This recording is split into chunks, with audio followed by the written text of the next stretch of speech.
Բարի երեկո, սիրելի եկեղեցի, ուրախ եմ, որ այսօր խոսք ունեմ խոսալու 10-որդից։ Քանիսն եք ձեր կյանքում առիթի դեպքում, վկայության դեպքում մարդկանց հրավիրել եկեղեցի։ Եվ ինչ պատճառներ են մարդիկ հիմնականում տալիս։ Հիշում եք, երևի դրանցից մեկը գումար հավաքելու պատճառն է, չէ՞։ Իսկ գիտեք ինչի են այտենց հարց տալի իրանք։ Հələ փորձեք մի հատ իրանց հարցրեք, այդ նույն հարցը, իսկ դու գիտես ինչի են գումար հավաքում։ Շատ անգամ իրանք չգիտեն։ Բայց այսօր մի քանի օրինակներ եմ ուզում տալ եւ եւս մեկ անգամ պարզաբանենք եւ հասկանանք, որ մենք երբ որ Աստծուն 10-րդ ենք տալի, մեր բաժնից տալիս ենք, դա Աստծո համար չէ, իրականում դա մեզ համար է։ Եվ ես կփորձեմ մի քանի օրինակներով ձեզ հետ կիսվել։ Առաջին ուզում եմ Աստծո խոսքից կարդալ Առակաց գիրք 3-րդ գլխից 9-րդ համարից։ Եթե ուշադիր նայում ենք,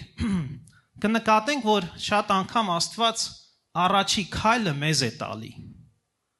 Եվ նա ասում է, որ եթե դու անես,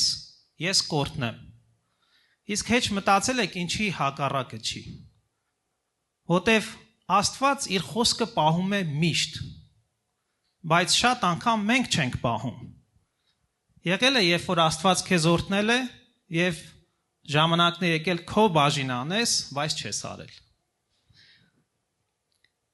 Ուզում եմ օրինակներ տալ, արդեն նշեցի ինչի են մարդիկ այդ հարցը տալի։ Նախ առաջինը, երբ որ գալիս ենք Աստծո տուն, Աստված մեզ սովորացնում է հավիտենական կյանքի մասին։ Նաև սովորացնում է, թե իրական ուրախությունը ոնց կարող է մարդ վայելել։ Աստված օրհնում է մեզ եւ չորրորդը Աստծո տուն գալով Աստծո պատվիրաններից այս դեպքում 10-րդը կատարելով Աստված նաև օրհնում է մեր ֆինանսները։ Ամեն։ Եթե նորից հարցնեն ինչ եք գնում եկեղեցի, կամ հրավիրեք արի եկեղեցի եւ այդ հարցը էլի տան,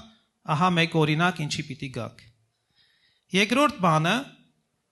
Աստծո եկեղեցում գոյություն ունեն կարիքներ, եւ ես փորձել եմ որպես բիզնեսմեն ինձ այդ հարցը երբ որ տվել են, ասել եմ օրինակի համար եկեղեցում կա հոգսեր։ Դու պատրաստ ես այդ բոլոր հոգսը քո վրա վերցնես։ Եվ շատ անգամ ասում են, այսինքն Եվ դրա համար ասում եմ, Աստված այդ բաժինը ունի, որ ամեն մեկից մի փոքր, ամեն մեկ իր կյանքից տալով Աստծո գործերը սկսում են առաջ գնալ։ Որտեղ շատ գործեր կա, որ ֆինանսների կարիք ունեն։ Դա եւս մեկ օրինակ, որ բացատրեն։ Իսկ եթե ոչ մեկ քեզ այդ հարցը չի տվել, երկու պատճառ կա։ Կամ ոչ մեկին չես հրավիրում, մեկ կամ ոչ մեկի հետ չես խոսում Աստծո մասին։ Որտեվ եթե այդ երկուսը անես, հաստատ այս հարցերը քեզ տալու են։ Եվ վերջում վերջի օրինակ ուզում եմ տալ, ինչու է Աստված միշտ շատ անգամ մեզ ֆինանսների մասին, 10-րդի մասին դասեր տալի։ Առաջի բառը անգլերեն նշել եմ accountability, հայերենով հաշվետու լինելը։ Դրանով Աստված քեզ հաշվետու է դարձնում։ Երկրորդ բանը քո մեջ դիսցիպլինա է ստեղծվում ֆինանսների մեջ,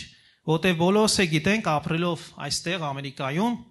շատերը ֆինանսների մեջ մեծ խնդիրներ ունեն։ Եվ դա գալիս է, որտեղ նրանք հաշվետվություն չունեն, առաջինը դեպի Աստված, դիսցիպլինա չի ստեղծվում այդտեղ, եւ երրորդ կարևոր բանը 10-րդով Աստված մարդուն սովորացնում է honestly անկեղծ լինել։ Երբ որ դու քո ֆինանսների մեջ, քո 10-րդի մեջ անկեղծ ես լինում, Աստված սկսում է դա օրհնել։ Հիմա ունեք մի քանի պատասխաններ։ Ես կուզեմ, որ յուրաքանչյուրս այս եկող շաբաթվա մեջ առիթի դեպքում հրավիրենք մարդկանց եկեղեցի եւ չվախենանք այս հարցից։ Ես չեմ ուզում գալ, որտեվ այնտեղ գումար են հավաքում։